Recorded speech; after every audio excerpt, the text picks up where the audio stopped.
What is going on, everybody? My name is Dakota, and welcome back to Cologne. Today, we're going to be looking at and reviewing Carolina Herrera's Bad Boy Cobolt EDP Electrique. I'm pretty sure I said that right, but yeah, that is what we're going to be looking at today. So let's get into it.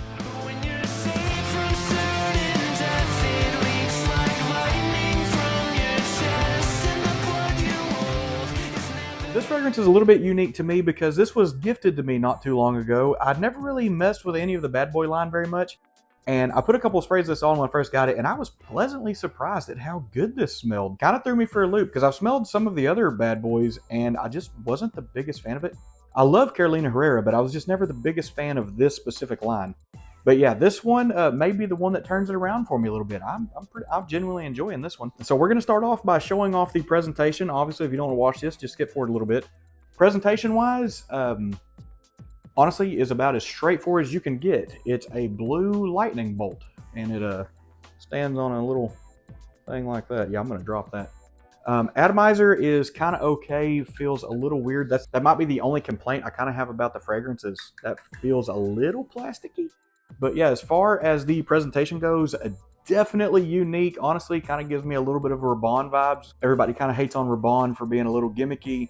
To me, I don't think this is gimmicky. I think it's definitely different. But now that we got that out of the way, we can get into what you're all here for, and that is going to be the fragrance. We are going to start off by showing off the atomizer, and the atomizer is honestly pretty rock solid. You get a big burst. This thing smells so good in here.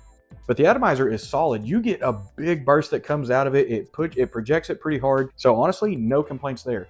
So what we're going to do now is Miss Marm on the first one. So we're going to put a few there on the skin, and we're going to talk about what you get in the opening of this, because the opening of this may be the best thing about this fragrance. The opening is absolutely beautiful. To me, when it gets in the air, you get a beautiful dose of a lightness. There's a fruitiness to it. You get a little bit of like a floral earthiness, just undertones of that. It's not anything that kind of grabs you. To me, this feels light enough that it's going to be a rock solid summer fragrance. Some of the fruitiness, I'll be curious to see how it really plays down in some of the big heat. We haven't really gotten too hot here yet. As it gets hotter outside, I'll be curious to see how this thing performs in the heat, because for how sweet this is on the opening, and again, the sweetness is absolutely wonderful, but for how sweet this is on the opening, I will be curious to see exactly how this plays in the heat, because a lot of things that I've seen, some of the research I did on this says that this leads to be a spring and summer fragrance.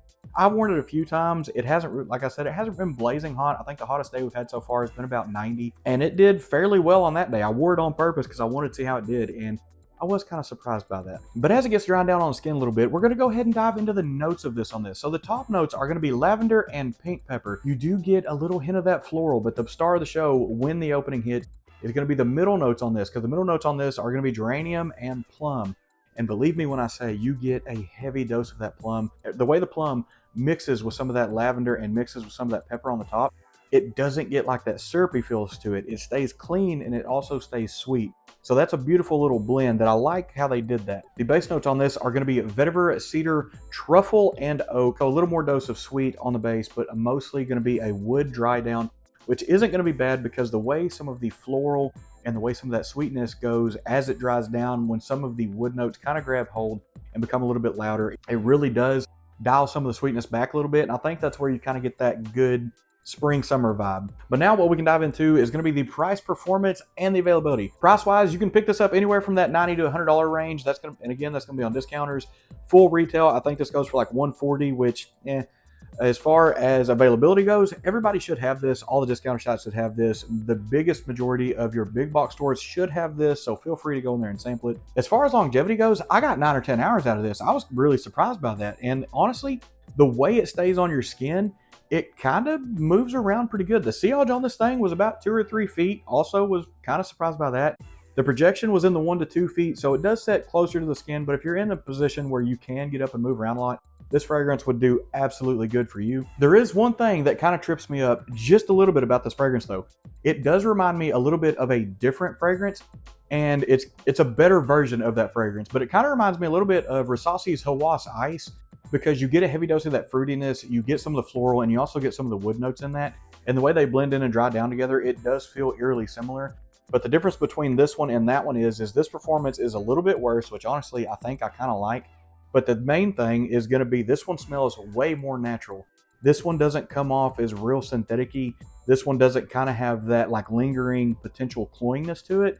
Everything I've been able to tell on this one just smells like a little bit, almost, this one smells like a more premium version of that. I can't remember which one came out first. I think this one came out first and then Hawas Ice came out. I could be wrong on that, but I'm pretty sure that's the order it came in. So now we're going to talk about a little bit of the deeper parts of the dry down of this fragrance. Now this fragrance does have a pretty healthy amount of change from the opening to the dry down. The plum, I wish it held on a little bit better, but unfortunately the plum falls off about halfway through the fragrance. It does take about an hour to get into the deeper part of the dry down, but the deepest part of the dry down is kind of where this fragrance loses me just a little bit, because the opening is so good, it's so sweet, it's just, everything about it is to love. But as this dries down, the fragrance becomes a little bit more common, I guess you could say, because to me, what I get when it dries down is it holds on to some of the lightness, it holds on to a lot of the woody notes, some of the floralness gets a little bit louder, some of the like truffle and vetiver give it like a sweet earthiness to it. But unfortunately, what that leads to being is it smells very common. It dries down good, it's clean, it's fresh, especially when some of that sweetness falls off. It gets a little more of like that fresh summer feel to it. But unfortunately, what that means is that it's, when it's in the dry down, it does start to smell like a lot of other fragrances. To me, this kind of has, in the dry down, it kind of has a little bit of like a YSL Myself vibe to it. And it just kind of falls somewhere along that DNA. Now, I know this one came out well before Myself, but it's just one that it feels familiar. It's not anything that's going to be standoutish. Like I said, the opening is just so good, but the more it dries down, the more it becomes more of a familiar fragrance. And really, that's not a bad thing, because what that's going to lead to is this fragrance is going to have a really good mass appeal. This fragrance is going to be an easy hit for anybody that wants to wear it. The one thing that might set this apart just a little bit is the little bit of sweetness that you get from some of the truffle in the bottom, and the plum, like, even though it does fade very much into a background note, it holds on just enough to where this one would smell 15 to 20% different than a lot of the other fragrances that kind of fall in this kind of blue, clean-ish, dry down DNA. So honestly, I don't think it would be a bad pickup for anybody. Like I said, it's going to have a mass appeal effect. It's going to perform good. The price point for that $80 to $100 range, honestly, bang for the buck, the quality's there. If I had to give this fragrance a rating right now, if I was rating the opening, it'd be like a 9.5, but the overall rating is going to be an 8.5 to a 9. And that's only because the more it dries down, it does fall into a more familiar DNA. If they could have found a way to make that opening dry down all the way into the base while keeping this more of a summer filling fragrance, this thing would be an absolute knockout. To me, still extremely good, still worth a purchase, but just, it's good. It could be great. So yeah, that's kind of where I'm at. Again, do not regret getting this fragrance at all. Like I said, it was gifted to me, so thank you. You know who you are. But I genuinely enjoy this fragrance. But I do think that's going to be the wrap up for this one today. I'm going to go ahead and get in on this one just a little bit more, kind of show off everything there is about it. Like I said, as far as presentation goes, I kind of like it. It grew on me very quickly, because I remember the first time I would see the bottles, I really wouldn't like them. But now that I've had one, got my hands on it, kind of got the full experience of it, it grew on me pretty quick. But that is going to be the wrap up for today. As always, thank you everyone for watching. Thank you everyone for subscribing, for sticking around, staying tuned, listen to me yap about how stuff smells. I truly appreciate it. We just had a 1,200 subscriber giveaway. It went wonderfully.